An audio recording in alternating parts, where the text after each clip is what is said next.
Welcome to episode 65 of the Lovoni and Sarah podcast, where we offer a holistic approach to weight loss, health, and well-being. We encourage each other and hopefully people listening to transform, become stronger, and squeeze more juice out of life. And we share our stories so you know you're not alone. I'm Lovoni. And I'm Sarah. And on today's episode, we're discussing journaling, what it is and what you can gain through regularly writing in a journal. Research backs up the benefits of journaling when it comes to reducing anxiety, easing depression, working through trauma, and setting goals. If there are stressful situations occurring in your life, journaling trains you to stop and make sense of it all.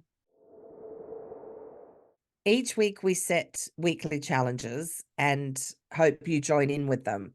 Last week's challenge was, Sarah, what was last week's challenge? Remind me. Was just kind of, we talked about roller coasting last week, so we were kind of leveling out the roller coaster. I said I was going to reduce eating between each meal so that I could try to get a bit more of a regular approach. And actually, I've made a really strong mental effort to try and even out that roller coaster. So instead of being quite as strict as I would like to be with what I'm eating with regards to calories or anything like that, I haven't been tracking it like that. But what I have been doing is really regulating it and just keep telling myself, Sarah, be normal, eat normally. So try to reduce this real urge to binge and to really go straight for the sweet, sugary stuff. So I have had some sweet things, but nowhere near what I was doing. And I think I might have had one episode that felt a bit bingey, but again, nowhere near like what I was doing. So I'm just trying to regulate it out. Normalize and then when normal. I was like, just keep saying to myself, be normal. What would normal people do when they're like approaching this food? So that's what I've been doing. It's working. And I think when I feel like I'm a little bit on and more of an even keel, then I'm going to then do the next stage or next step. Those little MVIs, those little interventions that we talked about on the last episode, but then I'll start to track and perhaps calorie count and things as well. But at the moment that feels too much for me. So just regulating. Yeah. Simple, small steps. Yeah, a little bit. How's your week been? Total shit. Has it? Shit. Yeah, one, I'm on a photo shoot that's just fraught with a bit of anxiety. Not from my perspective, but just, anyway. Yeah. And there's snacks, and usually I stay away from the snacks, but this is like having something right in front of you, and it's chocolate, and I love chocolate. And I'm not saying you can't have chocolate, you just can't have it every time you walk past it. So the person that gets all the snacks and treats said to me, I'll have to get more of these for next week. And I'm like, please don't. Just don't, because if they're not here, I don't think about them. I don't eat them. That, and I'm just tired. I'm really exhausted. That makes such a difference, doesn't it? Yeah. So I failed the challenge, but well, have you though? Because the roller coaster is about admitting it, facing it, being gentle and kind with yourself. So it's just, I guess, just trying to do that. Maybe today, just have a little bit less of the chocolate than you did yesterday. That's enough of a win, isn't it? Because if you think, I've had 10 bits, I'll go for 9 today. Or 8 or 3 or whatever. But anything that's better than the last time, I think that's a win. Throw it in the garbage so nobody else can have it either. Oh, that's so bad, isn't it? Yeah. It feels painful. But yes, anyway.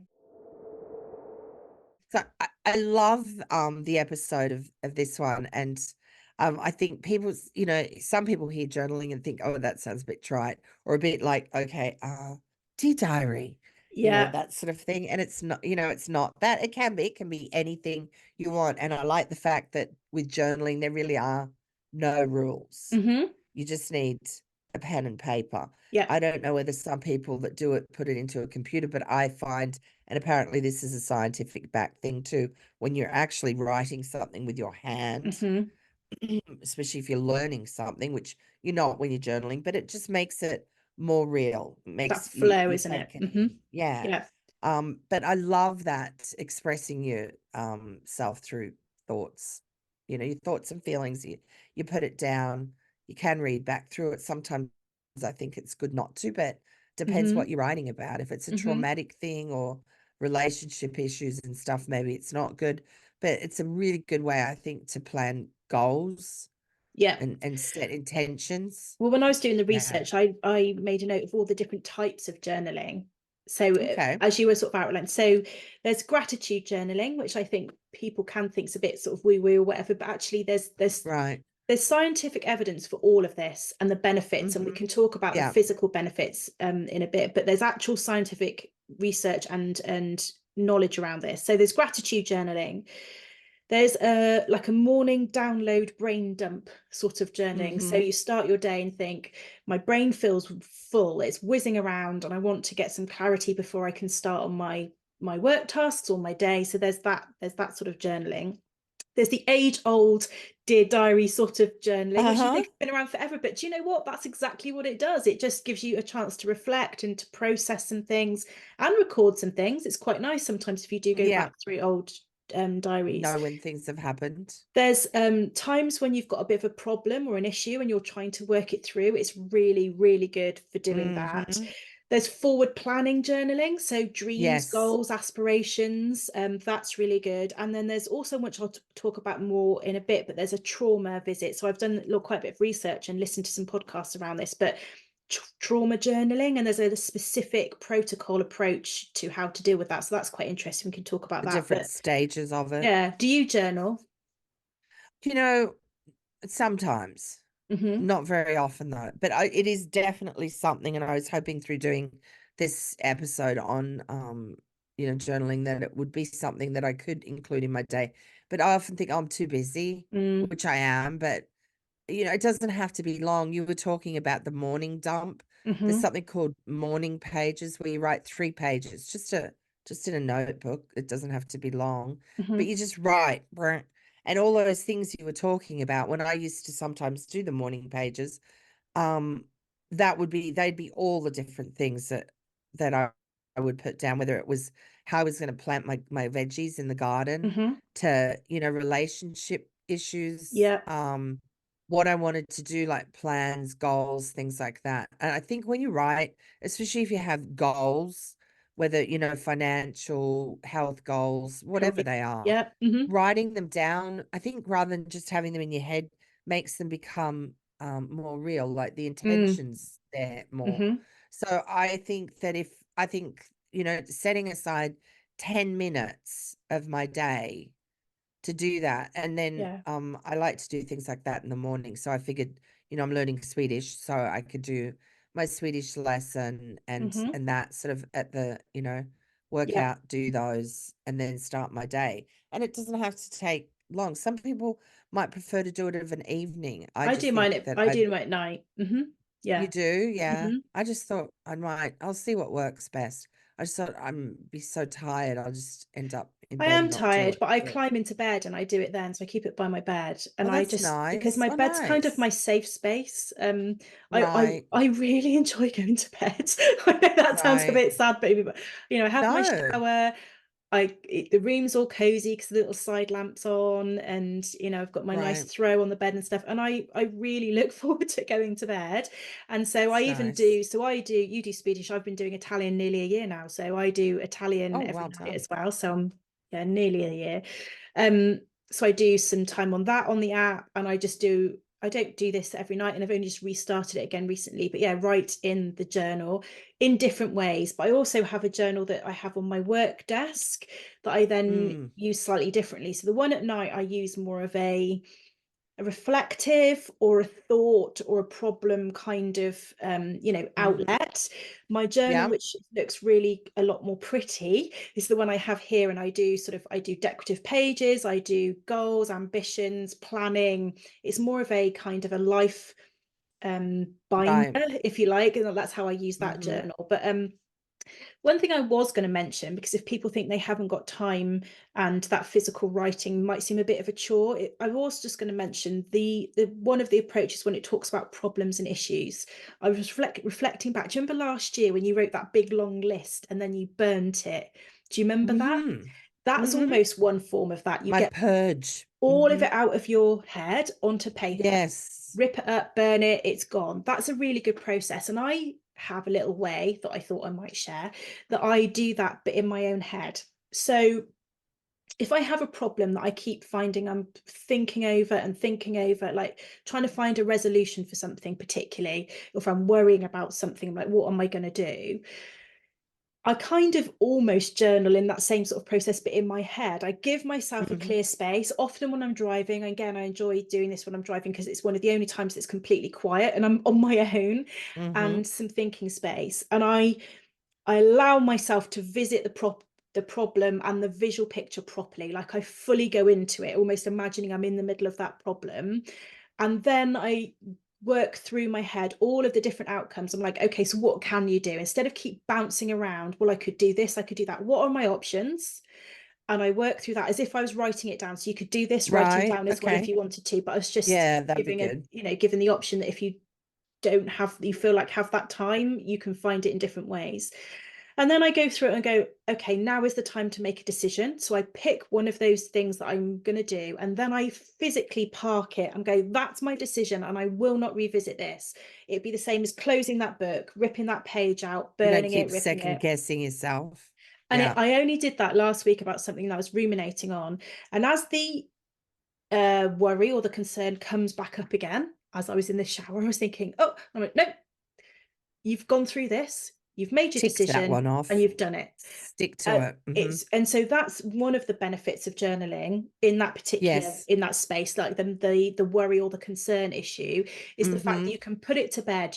It's exhausting keep going over and over and over something. Oh, God, that's And me. so whether you do it mentally, like I just described, because you've got some time because you're driving, whether you do write it down and you rip it out or keep it so you can go back and go, no, I've made that decision. I would really encourage people to do that because it really does help you clear that space in your own mind for something else, hopefully not for I another think worry, but so. it really clears the Yeah. space. Well, yeah, because now it's down there, so you don't have to think about it anymore. Yeah. Whether it can be something as small as planting a vegetable garden or as being upset with your partner or deciding that you're going to start taking care of yourself. Just writing it down and then writing a plan or writing how you feel about it.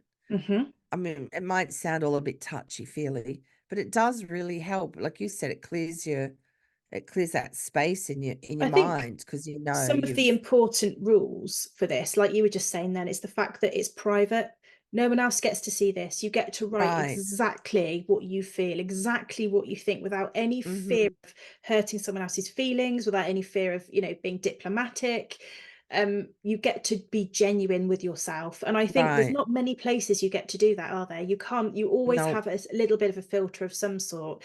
Whereas here, no filter is required at all. And so you can write it all down. So pure Mm-hmm. honesty.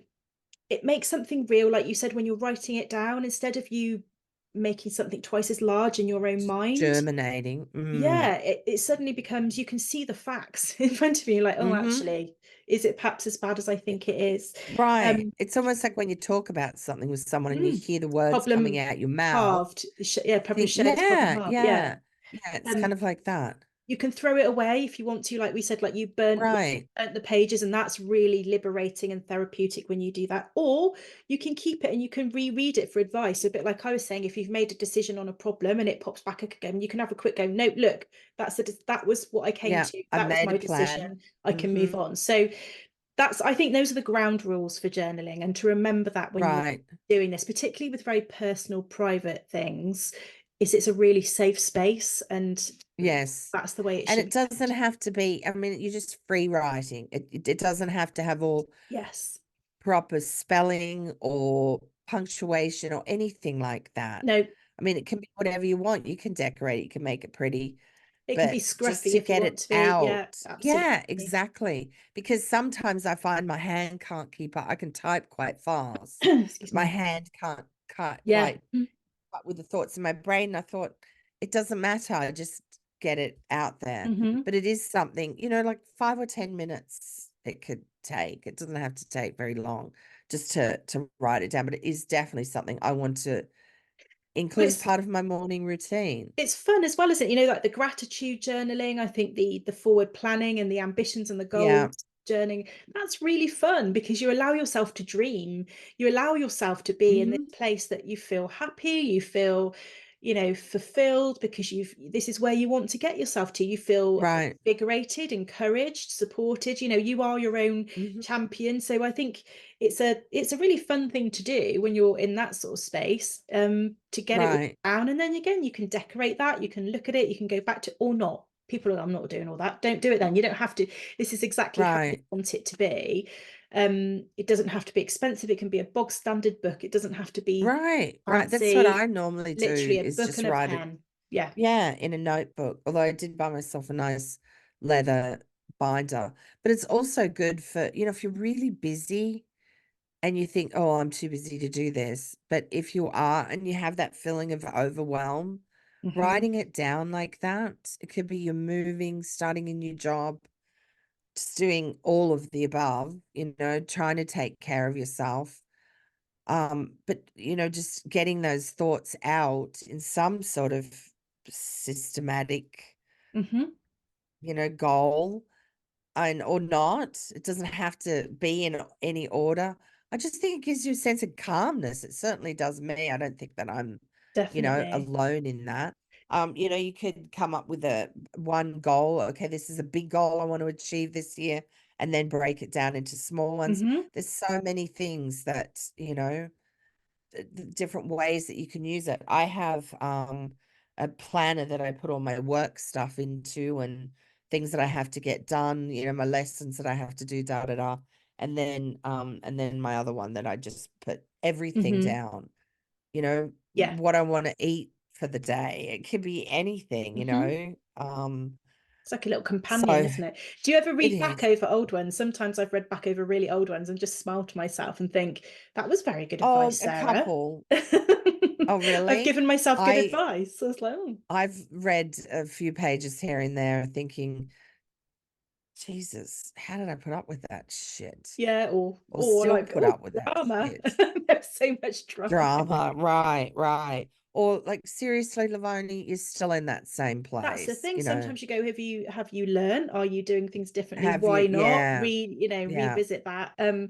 And Mel Robbins sort of uses the example that it's a portal to a place. So she talked about on a podcast where to connect with happiness, she was talking about how to regain happiness. And instead of trying to imagine happiness, she asked you to think back to a time when you were happy, even just a little glimmer, and to journal that. And on one side of the page, describe visually to yourself, what did that look like when I was happy? You know, what did I do? What was my routine?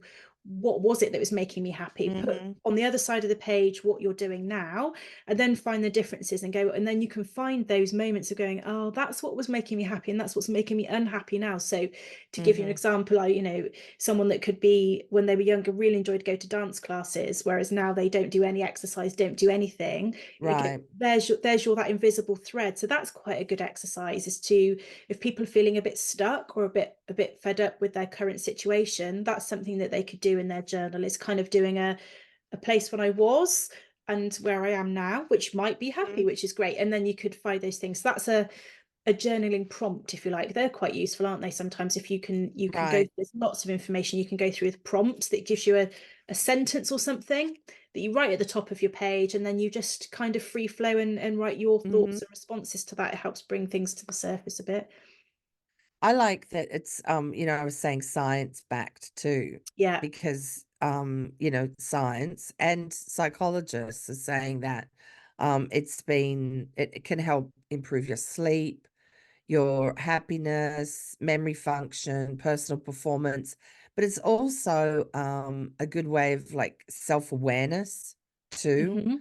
You know, maybe if you're having issues with somebody, or you don't like, you know, the way somebody's treating you or whatever, just to write it down. And because, like you were saying, it's your safe place and you can be totally honest and just do some self-reflection and think, well, yeah, okay, maybe I could have handled that better. Or, you know, when it's in your head, sometimes it's just so Yeah, it's overwhelming. like a learning place. You can even, I don't mean we've written it neatly, but you can even, when you're scribbling, look at your vocabulary and thinking, you know, and I was listening to this on a different podcast, but it's saying that there's people that have a really strong vocabulary around negative emotions, but a quite poor vocabulary around positive emotions, or there's people the other way around. And that really gives you an indicator of what the way that your brain is working, the current place that you're at. And you could work on that. So it says once you've journaled, you circle the different, words that you've used for emotion. Yeah, so if I've used 3 that are in a positive manner, but used 20 in a negative manner, okay, let's start to, so that's even just self-awareness, improving your vocabulary around that. So instead of just saying happy, there's so many words you could use for it. So improve your vocabulary around it.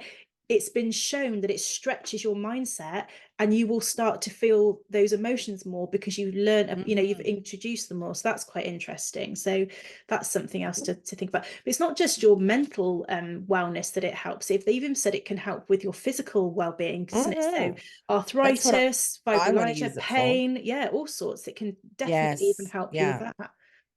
Yeah.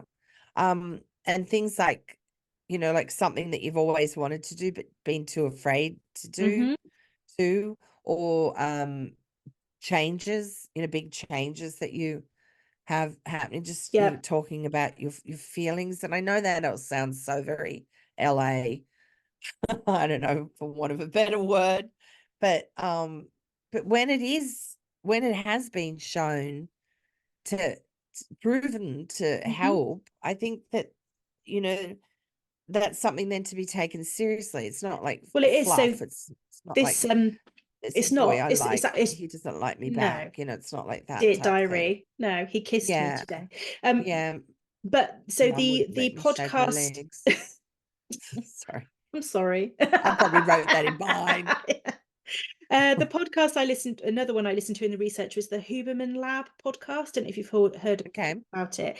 But he talked through a writing protocol that was basically really around trauma, for example. So you go back to a really traumatic event, and the people that were asked, this is a proper experiment that they did, and a whole group of people, the rules are you have to write for a minimum of 15 minutes, a maximum of 30 minutes, and you just write. And it, like you said, it doesn't have to be neat, it doesn't have to be grammatically correct, it doesn't have to be anything. But you're not supposed to stop. So during those 15 minutes, you continuously write. So whatever words come into your head, you write it. You don't sit there and write it down. I want just get it down. Go. Gonna do the net. Yeah. No one else gets to see it, so it's a completely safe space. And then what happens is you stop and you read it over, and then you leave it, and then the next day you come back, same issue, same trauma, you do it again. And then and then the next day you do it again, and you do it 4 times.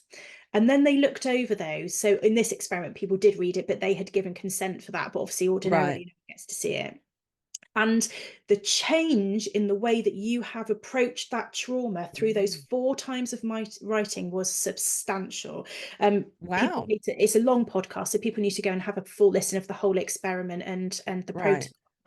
And that's when he then talked about this emotional, or sort of the positive people and the negative people, and then how that shifts. So the people that were positively emotional at the beginning, or very emotional at the beginning, I should say, became less so and became more factual, and then sort of almost calmed their emotion and became a bit more level-headed about it.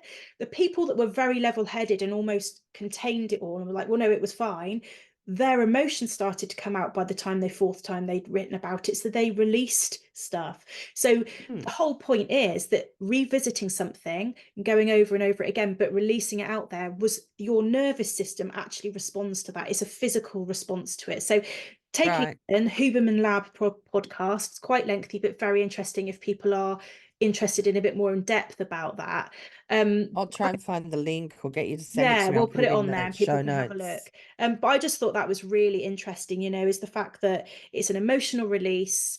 If you think you're not an emotional person, actually, if you keep revisiting, now be warned, obviously, if you're going to then do this, it could bring up emotions. So give yourself some time afterwards to then think, okay, but it's a really, really good way of processing things that perhaps you've been avoiding. And you've told yourself a story of the way that you feel about it. But actually, is that how you feel about it? Because during the process, they're asked to talk about the emotion that they felt then and the emotion you feel now, because that's the other thing. We have an opinion in our head of how we feel about it. This is how we feel about it now. Can we remember how we felt about it then? And so again, working through those, in your journal, the little things, even little problems that you've got now, that's what helps you, gives a bit of time to dive deeper. And I think, just thinking back to our well-being, our weight loss and health and journey and well-being journey, this is something that we could really do within journaling. I think there's something to be written down about, why is it am I struggling, or I'm not, whichever the case may be right now, but really get to that truth of the nub. Why am I struggling? What am I feeling?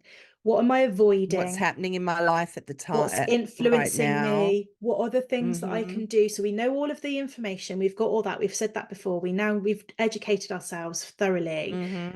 What is it that's blocking me doing the doing? And write about it every day, because actually maybe different things will come up each day, and then maybe you'll see some trends. Maybe that will then give me a really good thing. You know what, I need to avoid that. That's really not serving me very well, and that's obviously causing me a trigger that's then making me overeat or do whatever. You know, everyone's triggers will be different, but I think there's some real value to that as well, isn't there, to actually give yourself some time to find out, why am I doing this to myself? Because that's what I'm doing. Why am I doing this to myself? Or, you know, if somebody's feeling really down, you know, talking like that too, you know, and then as the days go on, maybe they find that it does help them, because they're talking about it, as in they're getting it being your own out. friend. Yeah, absolutely. Yeah, because I think even if you go to a therapist, and I mean, if you are going to a therapist, it's obviously you want to be as honest with them as you can, but I still think that you hold stuff back. But if you're journaling, Well, you're you're not going ashamed. I to. think shame stops you, and fear, doesn't it? Shame and Probably, fear. yeah. I think it's also But good to morning journal. pages was like what you were saying. You just write. You just don't. Yeah. You don't go, okay, this is what I'm going to write about. You just, for 3 pages, you don't stop. You just write. Yeah. Yeah. Be interesting, isn't And it? once you start, sometimes you think, well, how do I start?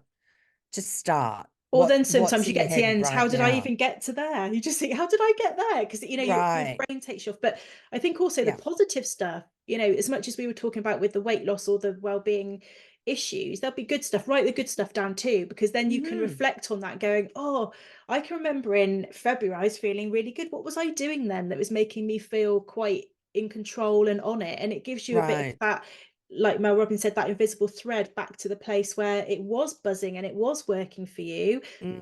I'll bring some of that back in. And I think it's getting to know yourself better, isn't it? That's what journaling That's what does for saying you. self-awareness. Yeah. Yeah. Yeah. And also, you know, like I said, for goals, if to have, like, you've got your big goal, okay, the whys, the hows of that goal, of reaching it, and then break it down into smaller goals. Yeah. And I think it becomes more tangible than when it's down. It's not just a whole lot of thoughts buzzing around It in your becomes head. real. And You've written it it down. Yeah. becomes real. And now you've written it down, like you were saying, you almost do that when you're driving. You decide, okay, this is what I'm going to do, and then you park it, Yeah. because now you've got a solution to something. Yeah. So you don't have to keep using up headspace and energy to think about it. Done. Okay. Do you think Next it's thing. more of a commitment as well? Most things in our I think, human yeah. life, we write down and we sign them. Anything really Right. important, it's written down. That's Mm-hmm. evidence, Buy basically. a house, to get married, you know. Evidence Yeah. base, everything. Even, you know, Mm-hmm. have a child, their name gets recorded. You know, Right. a death, it gets recorded. Banks Yeah. accounts, you sign up. So everything that's got some value behind it gets written down. You give Yeah. it a sign. Car. You commit to it. Yeah, everything. But yet Yeah.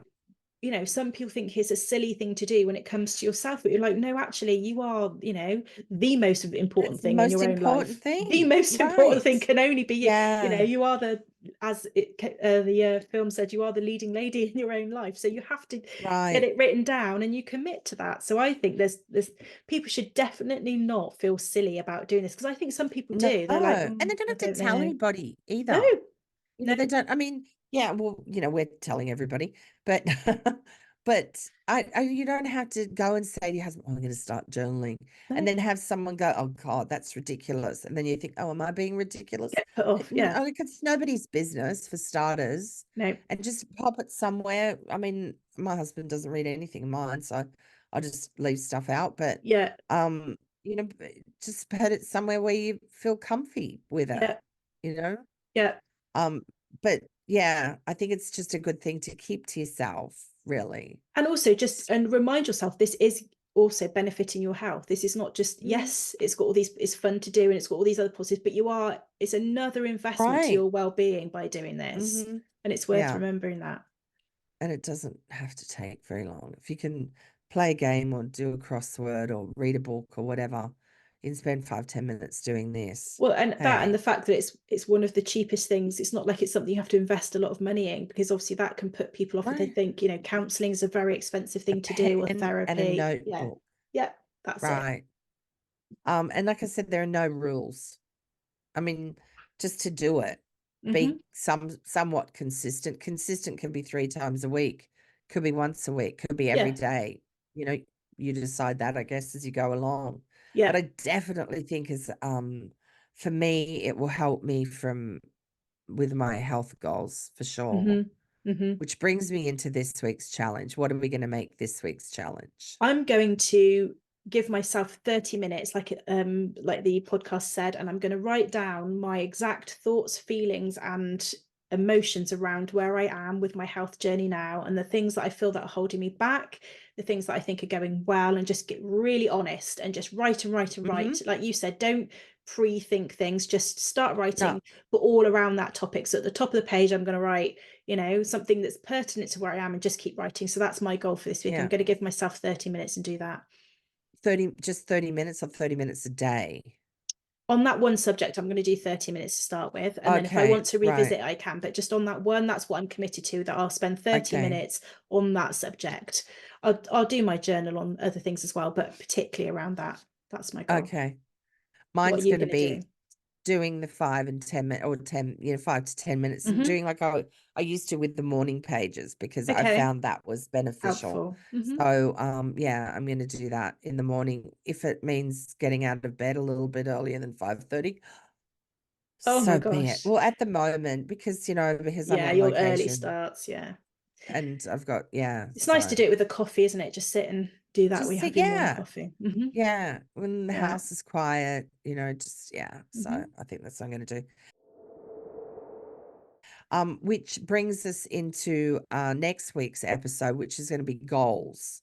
Yes. Now, do they drive you or loom heavily over you? I'm really on the fence about this, but I've got things to say about it. I like this. Yes, how much do goals help when it pertains to weight loss? Join us as we dig into goals. Helpful or a hindrance? Be sure to visit lovoniandsarah.com for show notes from episodes and links to where you can listen. And YouTube, of course, where you can listen and watch us. Please give us a subscribe and a thumbs up on there.